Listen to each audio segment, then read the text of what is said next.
Hello viewers, আসসালামু আলাইকুম। আজকের পর্বে আমি মোগল আমলের দুধ সেমাইয়ের ছানা মিষ্টি রেসিপি নিয়ে আসলাম। এই মিষ্টিটা দেখতে যেমন সুন্দর, খেতেও ভীষণ ভীষণ টেস্ট। এটা একদম নরম তুলতুলে, মুখে দিলেই গলে যায়। আশা করছি আমার আজকের এই রেসিপিটি আপনাদের কাছে খুব সহজ এবং ভালো লাগবে। সো থাকবে টিপসহ মেজারমেন্টও। বাই দ্য ওয়ে, আমি রুমানা, আপনারা দেখছেন আরএস কুকিং। আর আজকের রেসিপি ছানা মিষ্টি বা মালাই চপ।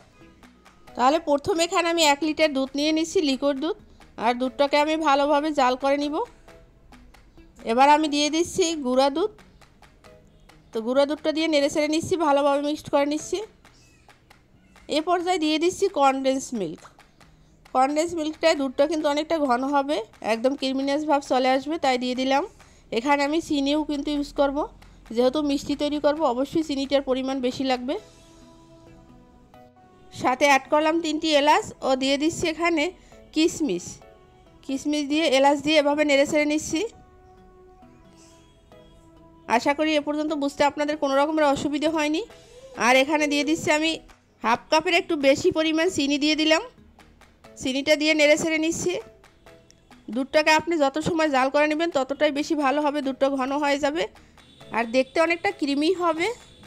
এ পর্যায়ে একটি বাটিতে আমি নিয়ে নিচ্ছি 1 কাপের মতো লাচ্ছা সেমাই। তো সেমাইটাকে হাত দিয়ে এভাবে গুঁড়ো করে নিচ্ছি। সাথে অ্যাড করবে একটি ডিম।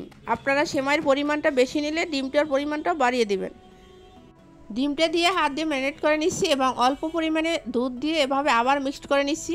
আর এখানে একটু লক্ষ্য রাখবেন, এই টিপসগুলো একদম ইম্পর্টেন্ট, যেহেতু ছানাটা তৈরি করব তাই এখানে আমি কিন্তু ডিম আর দুধ দিয়ে এভাবে মিক্সড করে কিছুক্ষণ রেস্টে রেখে দিব।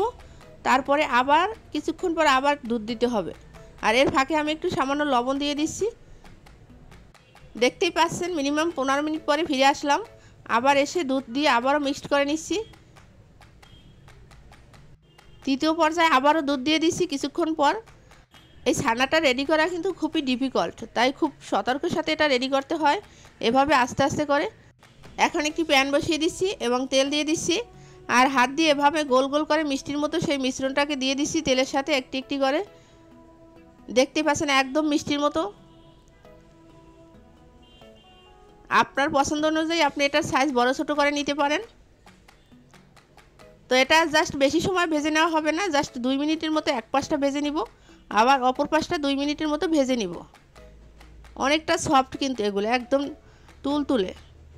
যেহেতু আমি ছানাটা রেডি করার সময় খুব সতর্কের সাথে রেডি করেছি, একদম অনেক সময় নিয়ে। আর আমি একটু দেখিয়ে দিচ্ছি, দেখতে পাচ্ছেন প্রত্যেকটা সাইজ কত সুন্দর এবং কতটা সফট। দেখতেই মনে হচ্ছে এটা ভীষণ টেস্ট হবে। আর এ পর্যায়ে আমি একটা একটা করে সম্পূর্ণ নামিয়ে নিলাম।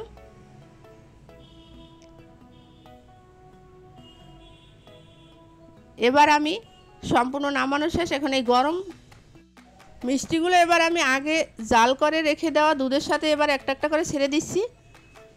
আর এভাবে দিয়ে মিনিমাম 1 থেকে 1.5 ঘন্টা এটাকে রেস্টে রেখে দিব। দুধটা সম্পূর্ণ এটা খেয়ে একদম ফুলে টইটুম্বুর হয়ে যাবে আর রসে ভরা হয়ে যাবে। আমি 1 ঘন্টা রেস্টে রেখে তারপরে আসলাম।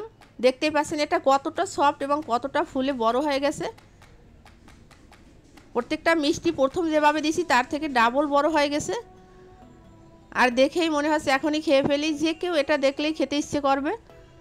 এরকমের মিষ্টি আপনি বাসায় বসে অবশ্যই বানাবেন। কেন আপনি রেস্টুরেন্ট থেকে এত টাকা দিয়ে কিনে নেবেন, অবশ্যই বাসায় বসে কিনবেন এবং সব থেকে সেরা স্বাদ এনজয় করবেন।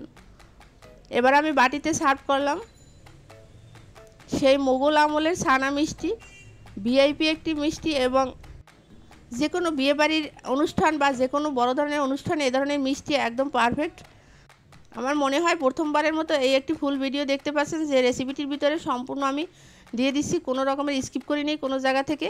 আপনারা এই ভিডিওটি দেখলে অবশ্যই এই রেসিপিটি আপনারা ট্রাই করতে পারবেন। ফ্যামিলি মেম্বার্সদের নিয়ে অনেকটা এনজয় করে খেতে পারবেন এবং বাচ্চাদের টিফিনেও এটা দিতে পারবেন। তো আজকের ভিডিওটি কেমন লাগলো অবশ্যই কমেন্টস করে জানাবেন। আর এই মোগল আমলের ছানা মিষ্টি বা মালাই চপ মিষ্টিটি যদি ভালো লেগে থাকে একটি লাইক ও একটি শেয়ার দিয়ে দিবেন। এখানে আমি আপনাদের একটি দেখাচ্ছি ভেঙে কতটা সফট, এটা মুখে দিলে মুহূর্তেই মিলে যাবে। তো আজ এ পর্যন্ত, ভালো থাকবেন সবাই, সুস্থ থাকবেন। আর আপনাদের কোনো পছন্দের রেসিপি থাকলে জানাবেন। আর আমার নতুন চ্যানেলটি সাবস্ক্রাইব করে পাশে থাকবেন। আল্লাহ হাফেজ।